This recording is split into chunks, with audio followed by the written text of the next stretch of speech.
A hi hlayeni swin'we eka buku ya Timotiya chapter number 2. Timotiya wo sungula chapter 2 verse 1. Hi ta fika na yona eka verse number 4. Xikwembu xi hi pfuna hi ri karhi hi ya aka intercession.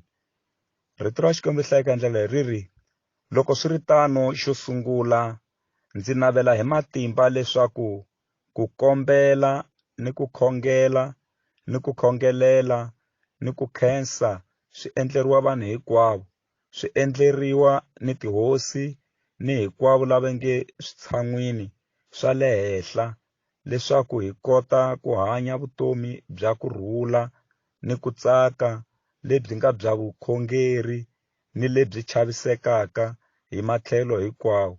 Leswi i swinene swa amukeleka emahlweni ka Xikwembu, muponisi wa hina, lexi navelaka leswaku vanhu hinkwavo va ponisiwa. Mi ta yi hlaya yi fika emakumu hi ndlela yeleyo. Xikwembu xi hi pfuna xi hi katekisa. Laha hi hlayeke kona va ka hina, muapostola Paul u tsalela Timotiya a ku ri papila ro sungula ra yena leri a tsalela Timotiya. Ku na papila ra vumbirhi na papila ro sungula, ku na Timotiya wo sungula na Timotiya wa vumbirhi, mara leri a ku ri papila ro sungula leri a tsalela nandza wa Xikwembu Timotiya, n'wana wa yena. U ri eka Timotiya a n'wi dyondzisa hi magandzelele ekerekeni kumbe magandzelelo lamanene. U ri loko swi ri tano xo sungula ndzi navela hi matimba leswaku ku kombela ni ku khongelela ni ku khongelela ku kombela ni ku khongela ni ku khongelela ni ku khensa swi endleriwa vanhu hinkwavo. Va ka hina loko hi ya kombela emahlweni ka Xikwembu, a hi kombeleli swa hina ntsena kumbe ku kombela swa hina ntsena swi helela ka hina ntsena, hi kombelela na van'wanyana. Loko hi khongela hi khongelela na van'wanyana, a hi khongeleli hina ntsena kambe hi fanele hi khongelela na van'wana ku Xikwembu xi kota ku va pfuna. Hosi a yi mpfuni yi mi katekisa ni ku khensa. Hi fanele hi khensa, hi khensela na van'wana, hi ku van'wana ku khensa a va swi koti. Rito ra Xikwembu ri swi leswi a swi endleriwa vanhu hinkwavo. Loko yi ku vanhu hinkwavo yi vula na valala va n'wina, yi vula na valava va nga mi khomangiku kahle lembeni, yi vula na valavaya mi nga va twa va ka va vulavula ku mi ta famba mi ri xisuwana. Rito ra Xikwembu ri loko swi fika ka mhaka yo khongela na ku kombela na ku khongelela, hi fanele hi khongelela vanhu hinkwavo. Rito ra Xikwembu ri hi nga swi endleli vona ntsena vanhu lava, kambe a hi swi endlele na tihosi. Tihosi hinkwato ta fanela ku va ti khongeleriwa, tipresidente hinkwato ta fanele ku va ti khongeleriwa, tindhuna hinkwato ta fanele ku va ti khongeleriwa leti hi rhangelaka etikweni. Rito ra Xikwembu ri ni hinkwaswo kumbe ni hinkwavo lava nge switshan'wini swa le henhla, hi khongele na lava nge le ka switulu swa le henhla. Vurhangeri hinkwabyo hi ku ya hi ku hambanahambana ka byona, ntsena va ri vurhangeri va fanela ku va va khongeleriwa. Rito ra Xikwembu ra hi dyondzisa leswaku leswi ta kota ku vanhu va hanya vutomi bya kurhula ni ku tsaka. Va ka hina ku hanya vutomi bya kurhula na ku tsaka swi lava hi khongelela van'wanyana, hi khongelela na vurhangeri kumbe leadership ya hina, leadership ya tiko ra hina ra South Africa, leadership ya matiko hinkwawo. Kurhula ka laveka ku hi khongelela. Hosi a yi hi pfuni hi katekisa hi ta kota ku hanya vutomi bya kurhula hina na vana va hina, hikuva hina hi nga hanya vutomi bya kurhula, mara loko tiko ri nga rhulangi, loko vurhangeri byi nga rhulangi, swi ta affecta na hina haleno. Hosi a yi hi pfuni yi hi katekisa vito ra Yesu. Se loko hi hanya vutomi bya kurhula ka vukhongeri bya hina, hi ta tlhela hi chaviseka, hi hlonipheka hi matlhelo hinkwawo, hi mhaka ya ku lava rhangelaka le henhla hi ta va hi va khongelerini.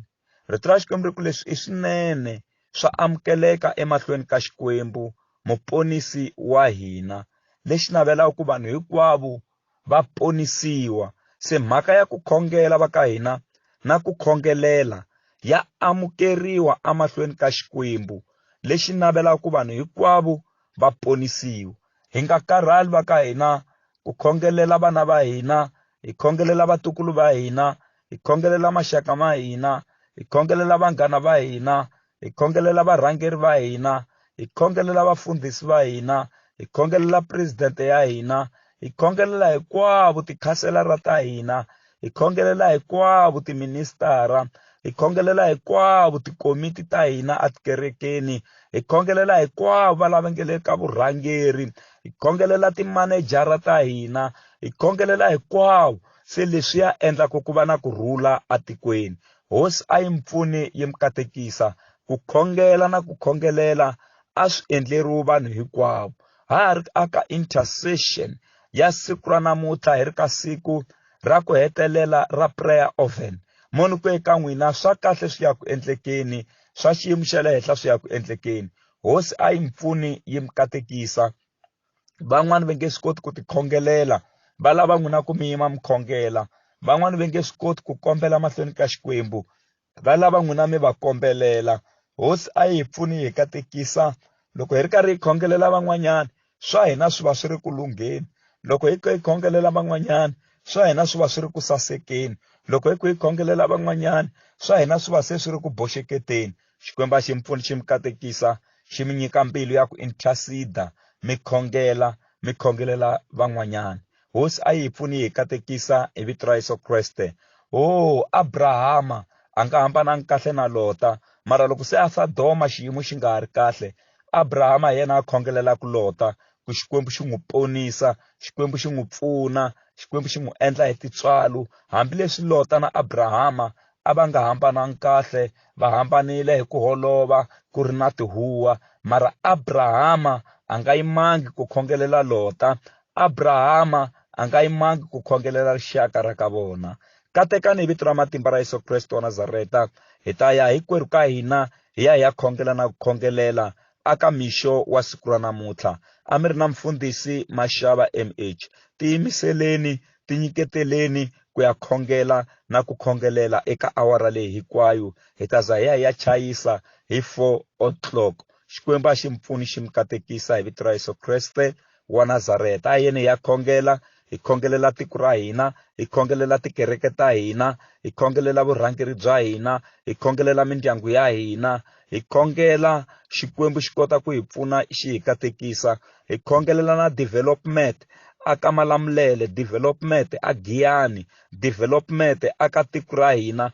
A hi swi khongeleleni swilo leswi, na leswi hi swi vonaka swi hi affecta evuton'wini, hi twa ingaku a hi koti ku hanya kahle, ha disturbeka. A hi swi khongeleleni swi kota ku tshamiseka, swi kota ku saseka hi matimba ya Maloketsima. A yeni hi ya khongela, hi alela na moya wa vanhu lava fambaka va kha va dlaya van'wanyani.